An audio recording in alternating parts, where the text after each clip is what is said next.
Welcome to morning edition. నేను లక్ష్మి. ముందుగా headlines చూద్దాం.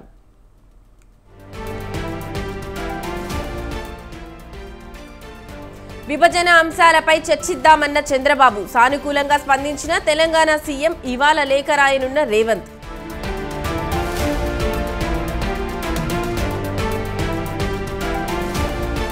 ఇవాళ కాకినాడ జిల్లాలో 3వ రోజు పవన్ పర్యటన. పంచాయతీ అటవీ అధికారులతో సమీక్ష.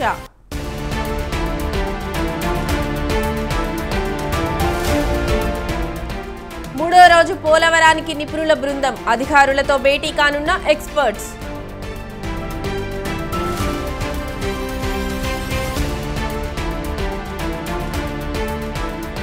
ఏపీలో ఎమ్మెల్యే కోట, ఎమ్మెల్సీ అభ్యర్థుల ఖరారు. ఇవాళ రామచంద్రయ్య, హరిప్రసాద్ నామినేషన్.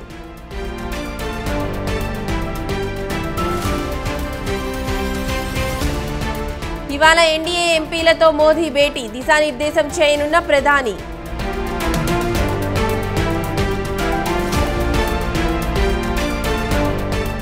ఉత్తర భారతాన్ని ముంచెత్తిన వర్షాలు. 7 రాష్ట్రాలకు రెడ్ అలర్ట్ జారీ.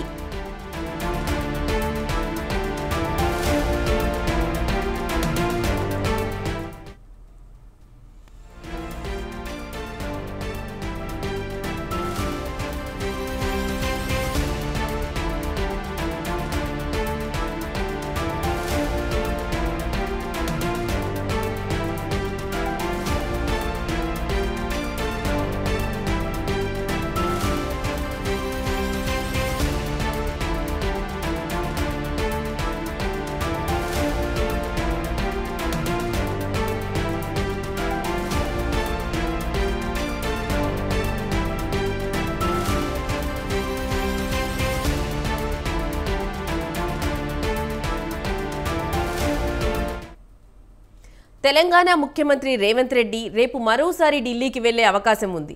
మంత్రివర్గ విస్తరణ, పీసీసీ కొత్త అధ్యక్షుడి నియామకంపై తుది నిర్ణయం కోసం కాంగ్రెస్ ముఖ్య నాయకులు మరోసారి ఢిల్లీకి వెళ్లనున్నారు. ఇప్పటికే కొంత కసరత్తు జరిగినా ఈ వారంలో తుది నిర్ణయం తీసుకునే అవకాశం ఉంది. ఈ నేపథ్యంలో సీఎం రేవంత్ రెడ్డి మరోసారి పార్టీ అధిష్టానంతో చర్చించనున్నారు.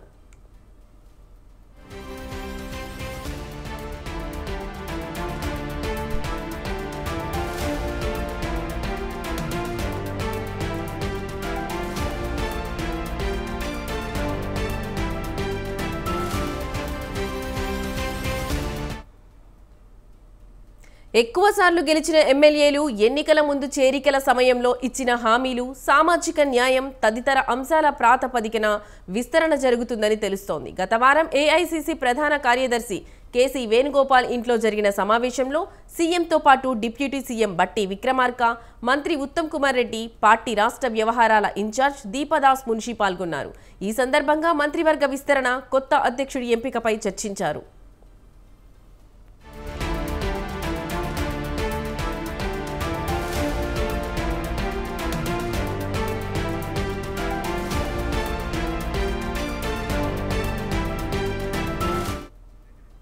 నిబంధనల ప్రకారం మంత్రివర్గంలోకి మరో 6గురిని తీసుకునే అవకాశం ఉంది. ప్రస్తుతం 4 లేదా 5గురికి మంత్రివర్గంలో అవకాశం ఇస్తారని సమాచారం. మిగిలిన ఖాళీలను తర్వాత భర్తీ చేస్తారని తెలుస్తోంది. మంత్రులతో పాటు deputy speaker, chief whip, PCC అధ్యక్షుడిని ఎంపిక చేసే అవకాశం ఉంది. మొత్తంగా 7-8 మందికి ఈ పదవులు లభించొచ్చు అని తెలుస్తోంది. ఉమ్మడి నిజామాబాద్, ఆదిలాబాద్, రంగారెడ్డి, హైదరాబాద్ జిల్లాలకు ప్రస్తుతం మంత్రివర్గంలో ప్రాతినిధ్యం లేదు. ఈ నేపథ్యంలో ఆయా జిల్లాలకు చెందిన నేతలకు మంత్రివర్గంలో తీసుకునే అవకాశం ఉంది.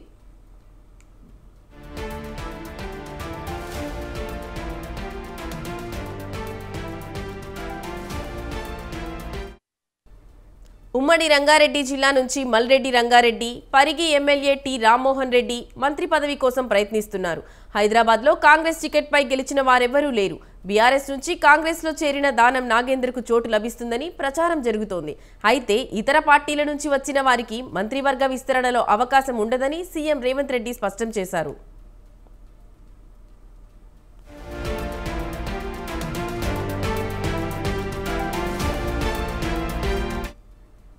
ఉమ్మడి ఉమ్మడి నిజామాబాద్ నుంచి సీనియర్ ఎమ్మెల్యే మాజీ మంత్రి సుదర్శన్ రెడ్డి పేరు బలంగా వినిపిస్తోంది. ఎన్నికల ముందు కాంగ్రెస్లో చేరేటప్పుడు ఇచ్చిన హామీ మేరకు కోమటిరెడ్డి రాజగోపాల్ రెడ్డికి పదవి దక్కుతుందని ప్రచారం జరుగుతోంది. ఉమ్మడి నల్గొండ నుంచే దేవరకొండ ఎమ్మెల్యే బాలునాయక్ పేరు కూడా వినిపిస్తోంది.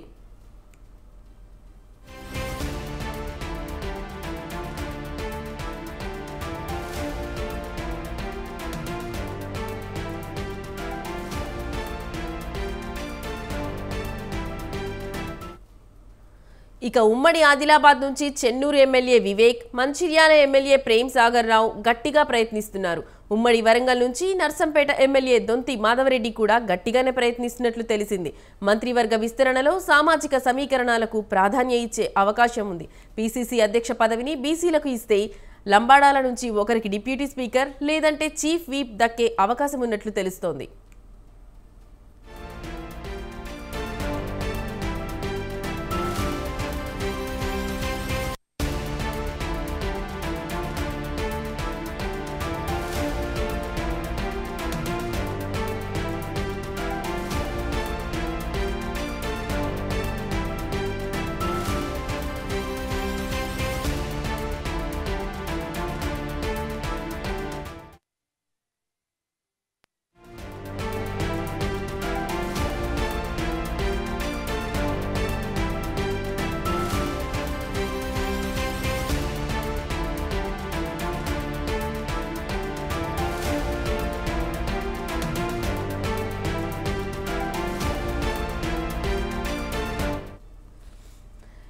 ఏపీ సీఎం చంద్రబాబు లేఖపై తెలంగాణ సీఎం రేవంత్ రెడ్డి సానుకూలంగా స్పందించారు. విభజన సమస్యలు పరిష్కరించుకునేందుకు తాను కూడా సిద్ధమని అన్నారు. ఇవాళ చంద్రబాబుకు రిటర్న్ లెటర్ రాయనున్నారు. ఈ నెల 6న ఇరు రాష్ట్రాల ముఖ్యమంత్రులు సమావేశం ఉండే అవకాశం ఉంది. ప్రజాభవన్లో ఇరు రాష్ట్రాల ముఖ్యమంత్రులు భేటీ అవుతారని తెలుస్తోంది. పక్క రాష్ట్రంతో సఖ్యతగా ఉంటామని మొదటి నుండి చెబుతున్న రేవంత్ విభజన అంశాలు, అపరిష్కృత అంశాలపై రెండు తెలుగు రాష్ట్రాలకు ప్రయోజనం చేకూరేలా నిర్ణయం తీసుకుందామనే ధోరణిలో ఉన్నారు.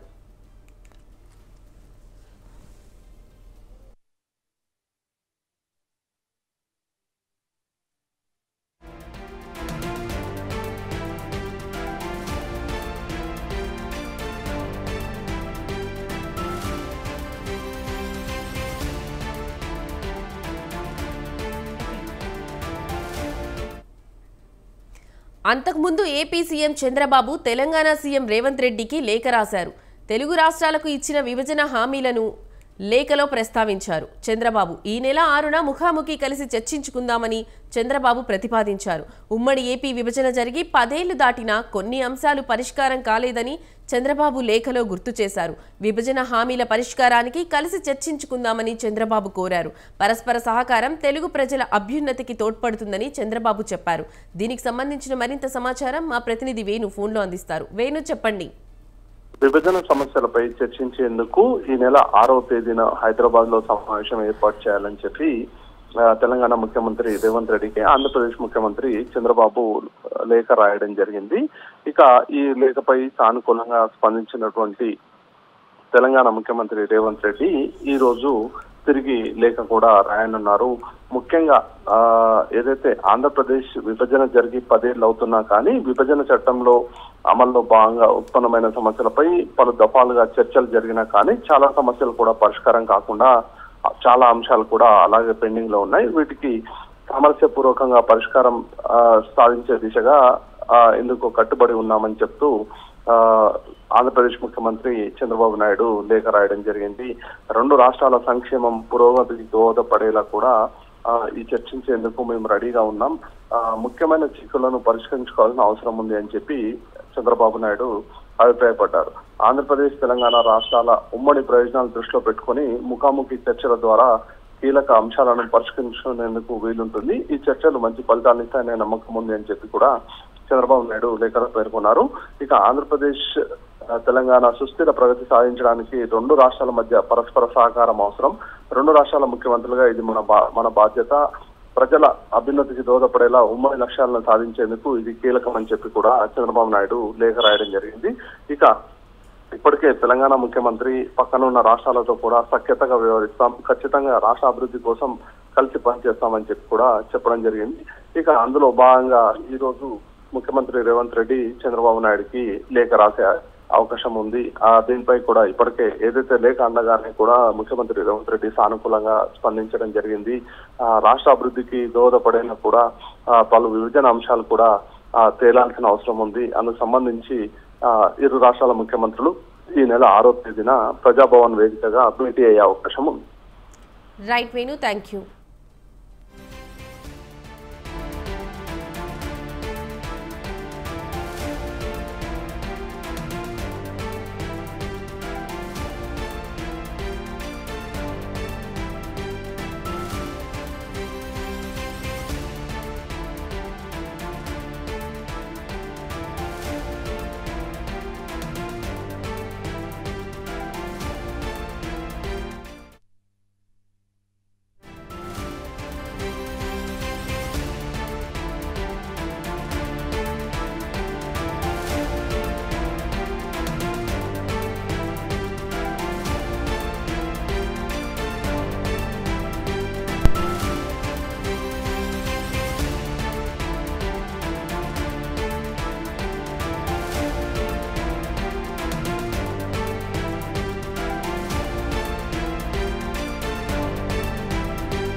ఎమ్మెల్యే కోట, ఎమ్మెల్సీ స్థానాలకు ఎన్డీఏ కూటమి అభ్యర్థులను ఖరారు చేసింది. టీడీపీ నేత సి రామచంద్రయ్య, జనసేన పార్టీ అధ్యక్షుడు పవన్ కళ్యాణ్, రాజకీయ కార్యదర్శి పిడుగు హరిప్రసాద్ పేర్లను ఖరారు చేశారు. కూటమి తరపున ఎమ్మెల్సీ అభ్యర్థులుగా టీడీపీ నేత సి రామచంద్రయ్య, జనసేన నేత పిడుగు హరిప్రసాద్ ఇవాళ నామినేషన్ దాఖలు చేయనున్నారు.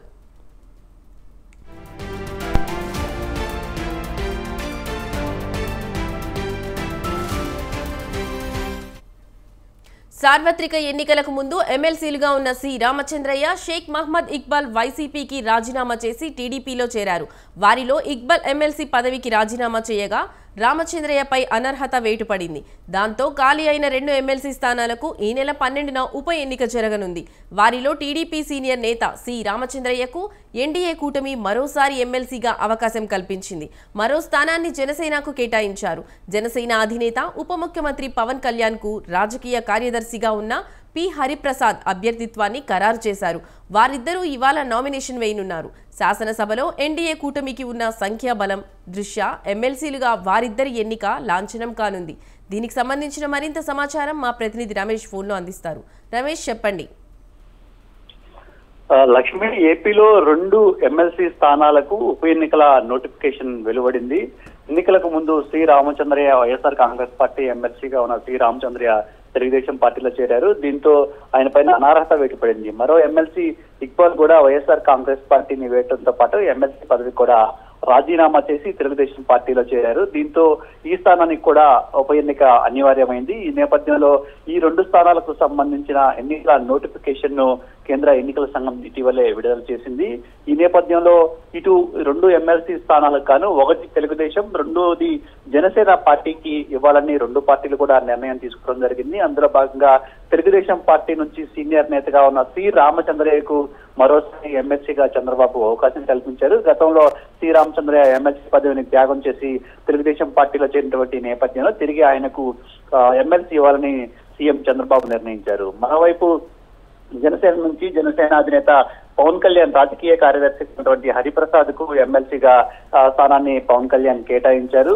ఈ నేపథ్యంలో ఈ ఇద్దరు కూడా ఈ రోజు నామినేషన్ ను దాఖలు చేయనున్నారు. 2 ఎమ్మెల్సీ స్థానాలు కూడా ఎమ్మెల్యే కోట ఎమ్మెల్సీ స్థానాలు కావడంతో ఈ 2 స్థానాలను ఏకగ్రీవంగా అటు తెలుగుదేశం పార్టీ ఇటు జనసేన పార్టీ గెలుచుకోనుంది. తెలుగుదేశం జనసేన కూటమికి శాసనసభలో పూర్తి స్థాయిలో మెజారిటీ ఉంది. ఈ నేపథ్యంలో ఈ 2 స్థానాలు కూడా ఏకగ్రీవం కాబోతూ ఉన్నాయి. మొత్తంగా 2 ఎమ్మెల్సీ స్థానాలకు సంబంధించి ఉప ఎన్నికల జరిగినటువంటి నేపథ్యంలో 2 పార్టీలు కూడా ఏకగ్రీవంగా తమ ఎమ్మెల్సీ స్థానాలను గెలుచుకోబోతున్నాయి. ఇక తెలుగుదేశం పార్టీ ఈ ఎమ్మెల్సీ నేపథ్యంలో తమ బలాన్ని ఒకవైపు పెంచుకోబోతూ ఉండగా శాసన మండలిలో కూడా మొదటిసారి జనసేన పార్టీ అడుగు పెట్టబోతూ ఉంది.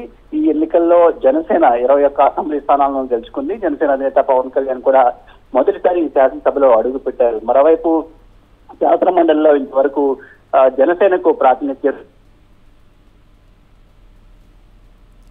Right Ramesh, thank you.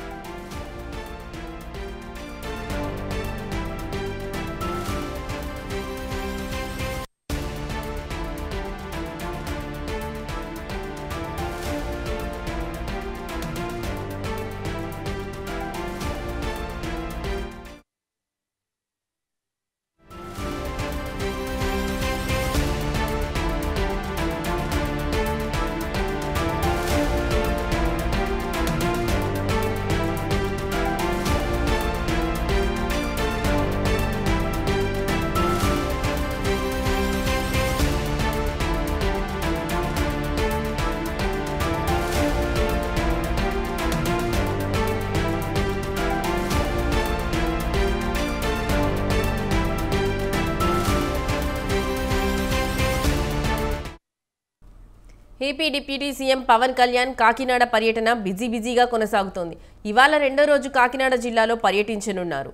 ఇవాళ కలెక్టరేట్లో వివిధ శాఖల అధికారులతో సమావేశమవుతారు. సాయంత్రం పార్టీ ఎంపీలతో పవన్ భేటీ కానున్నారు. మూడో రోజు ఉప్పాడ కొత్తపల్లి తీర ప్రాంతాన్ని పవన్ కళ్యాణ్ పరిశీలిస్తారు.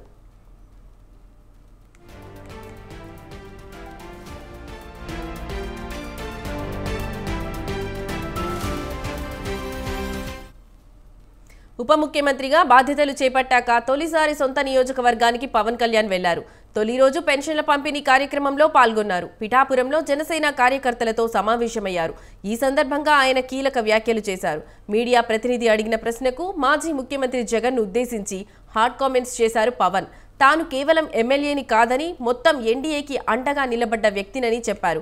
ఇక్కడకు కృతజ్ఞతలు తెలుపుకోవడానికి వచ్చానన్నారు. పవన్ కళ్యాణ్ అనగానే అందరికీ అలుసు చులకన అయిపోయిందని ఒకంత అసహనం వ్యక్తం చేశారు. వీళ్ళకి జగన్ లాంటి నాయకుడే రైట్ అనిపిస్తుందని అన్నారు.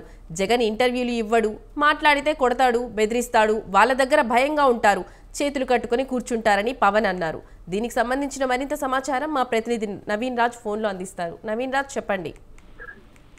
Thank you Lakshmi. ఏదైతే రాష్ట్ర ఉప ముఖ్యమంత్రి జనసేన అధినేత పవన్ కళ్యాణ్ అయితే కనుక కాకినాడ జిల్లా పిఠాపురం నియోజకవర్గంలో అయితే కనుక తొలిసారి నిన్న పర్యటించారు. తొలి రోజు ఆయన పర్యటనలో భాగంగా ముఖ్యంగా పెన్షన్ల పంపిణీ కార్యక్రమంలో పాల్గొన్నారు.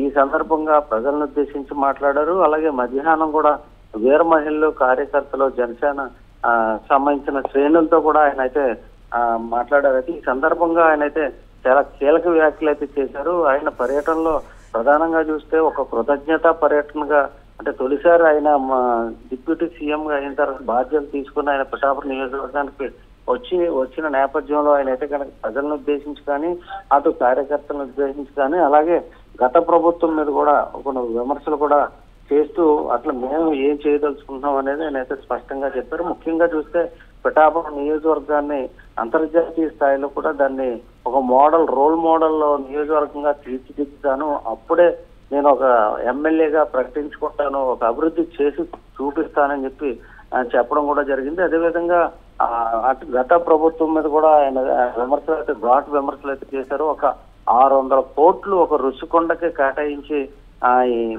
చేశారు. ఆ 600 కోట్లని ఒక నియోజకవర్గం మీద పెడితే, ఒక జిల్లా మీద పెడితే చాలా అభివృద్ధి చెందుతుందని చెప్పి ఆయన అయితే కనుక కీలకంగా వ్యాఖ్యలు చేశారు. అంటే గత ఆ ప్రభుత్వం వైఖరి లాగే మనం కూడా ఉంటే మనకు కూడా అదే గతి వస్తుంది, కాబట్టి మనం చాలా జాగ్రత్తగా వ్యవహరించాలని చెప్పి అటు జనసేన కార్యకర్తలకి, నేతలకి చెప్పడంతో పాటు ప్రజలకు కూడా కృతజ్ఞతలు తెలుపుతూ నన్ను అంత భారీ మెజార్టీతో నెగ్గించినందుకు నేను పిఠాపురం ప్రజలకి రుణపడి ఉంటానని చెప్పి చెప్పడం జరిగింది. అంటే తొలి రోజు అయితే కనుక చాలా కీలకంగా, చాలా ఆసక్తికరమైన ఆ వ్యాఖ్యలు కూడా ఆయన చేసిన పవన్ కళ్యాణ్ అయితే కనుక రెండో రోజు కాకినాడలోనైతే జిల్లా కలెక్టరేట్ లో వివిధ శాఖలకు సంబంధించిన అధికారులతో సమీక్ష సమావేశం అయితే ఆయన నిర్వహించేందుకు ఇప్పటికే ఏర్పాట్లు అయితే చేశారు. జిల్లా యంత్రాంగం అయితే కనుక ఇప్పుడు జిల్లాకు సంబంధించిన అటు పంచాయతీరాజ్ కావచ్చు, గ్రామీణాభివృద్ధి కావచ్చు, అటు ఈ శాఖలన్నిటికీ అటవీ శాఖ కావచ్చు, ఈ అన్ని శాఖల అధికారులతో కూడా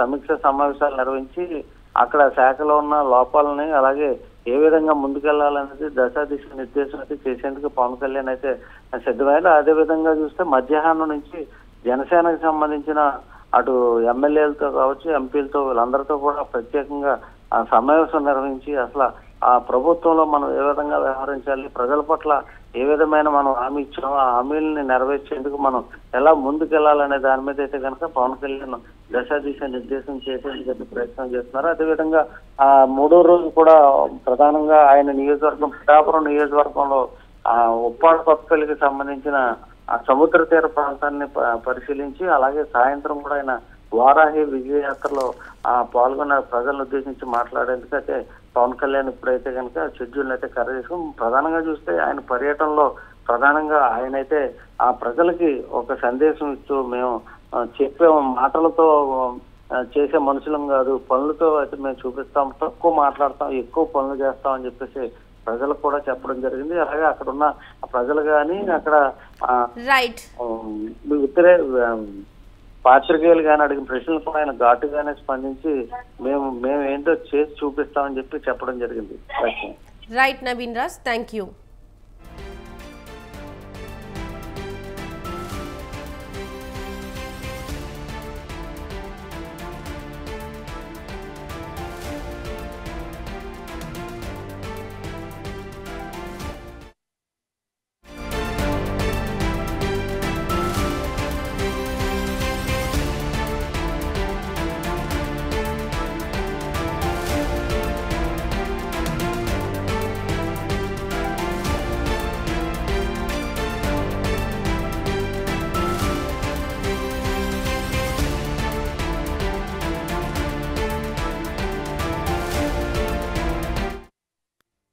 రవాణా శాఖ మంత్రి మడ్డిపల్లి రాంప్రసాద్ రెడ్డి భార్య హరితారెడ్డి పోలీసులతో వ్యవహరించిన తీరు, ఆమె మాట్లాడిన విధానం సర్వత్రా విమర్శలకు దారితీసింది. రాయచోటిలో తనకు పోలీసులు ఎస్కార్ట్గా రావాలని, పోలీసుల కోసం ఎంతసేపు వేచి చూడాలని ఆమె ఓ పోలీసు అధికారిపై చిందులు తొక్కారు.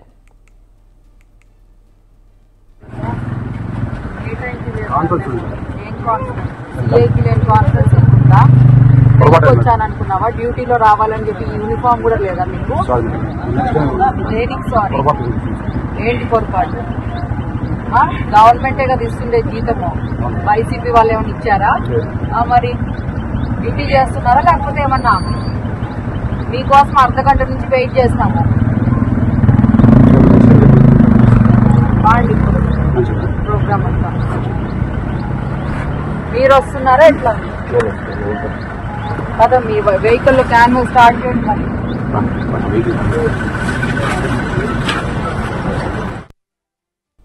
మంత్రి భార్య తీరుపై ముఖ్యమంత్రి చంద్రబాబు ఆగ్రహం వ్యక్తం చేశారు.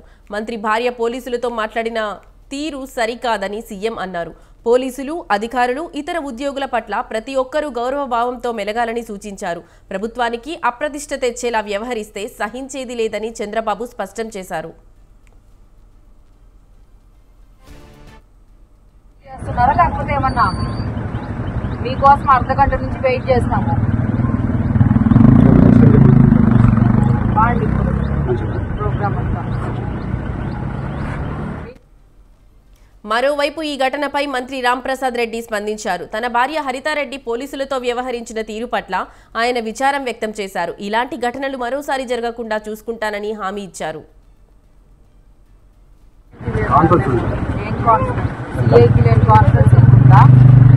వచ్చాననుకున్నావా? డ్యూటీలో రావాలని చెప్పి యూనిఫామ్ కూడా లేదా మీకు? దేనికి సారీ? ఏంటి పొరపాటు?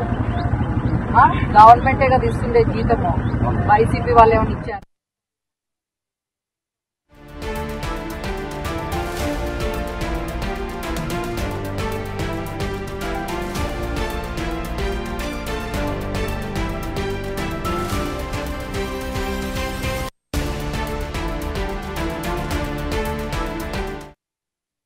పోలవరంలో అంతర్జాతీయ నిపుణుల బృందం పర్యటన కొనసాగుతోంది. ఇవాళ 3వ రోజు నిపుణుల బృందం పోలవరం ప్రాజెక్టు అధికారులతో సమావేశం కానుంది. రేపటితో పోలవరంలో నిపుణుల బృందం పర్యటన ముగియనుంది. పోలవరం పనుల పురోగతిపై నివేదిక ఇవ్వనుంది నిపుణుల బృందం.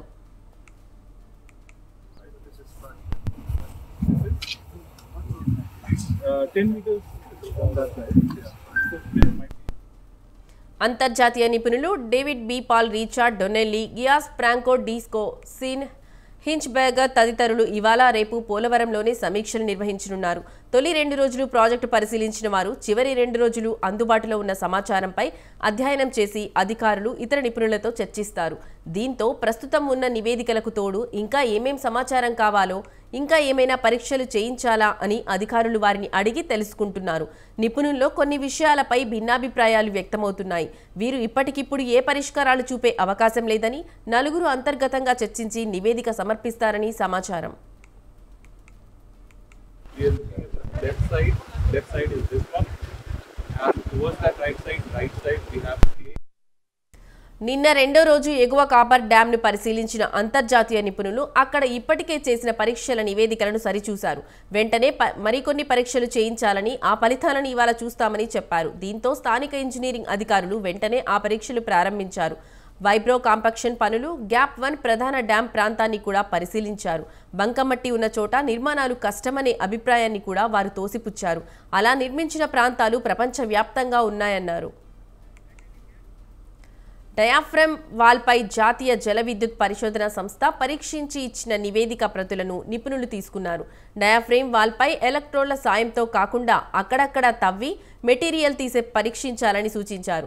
డయాఫ్రమ్ వాల్ గ్యాపుల్లో ఉన్న మట్టి, ఇసుక నమూనాలను పరిశీలించారు. అది డయాఫ్రమ్ వాల్లో ఉన్న మెటీరియల్ కాదని, పైన వచ్చి చేరిన ఇసుక మాత్రమే అని అధికారులు తెలియజేశారు. దీంతో డయాఫ్రమ్ వాల్ ధ్వంసమైన చోట కొన్ని నమూనాలు తీసి పరిశీలించారు.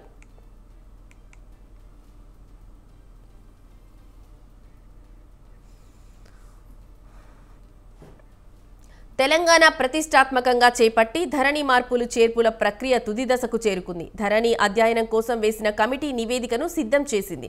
2 రోజుల్లో ముఖ్యమంత్రికి ధరణి కమిటీకి నివేదిక ఇవ్వనుంది. 100కు పైగా సూచనలతో కమిటీ రిపోర్ట్ తయారు చేసినట్లు తెలుస్తోంది. 1971 ఆర్ఓ చట్టాన్ని మళ్లీ తీసుకురావాలని కమిటీ సూచించినట్లు తెలుస్తోంది. భూములకు సంబంధించిన అన్ని చట్టాలను ఒకే గొడుగు కిందకు తీసుకురావాలని కమిటీ ప్రతిపాదిస్తోంది. ఎంఆర్ఓ, ఆర్డీఓలకు అధికారాలు బదిలీ చేయాలని, సర్వేయర్ల రిక్రూట్మెంట్ చేయాలని కమిటీ అభిప్రాయపడుతోంది. భూముల వాస్తవ పరిస్థితి పూర్తి స్థాయిలో సర్వే చేయాలని, దరఖాస్తు చేసుకున్న 30 రోజులలో సమస్య పరిష్కారం చూపే విధంగా నిబంధనలు తీసుకురావాలని కమిటీ ప్రతిపాదించనుంది.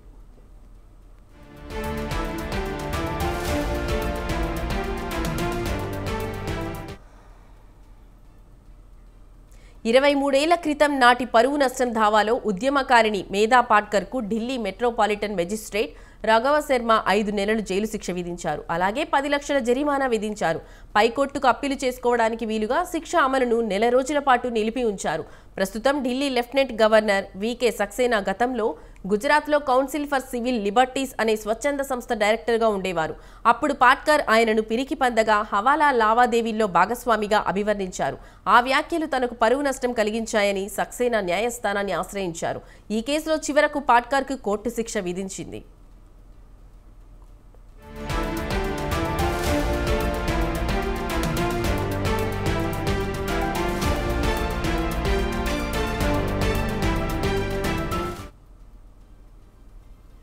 ఇవి బులెటిన్లోని విశేషాలు. చూస్తూనే ఉండండి స్వతంత్ర.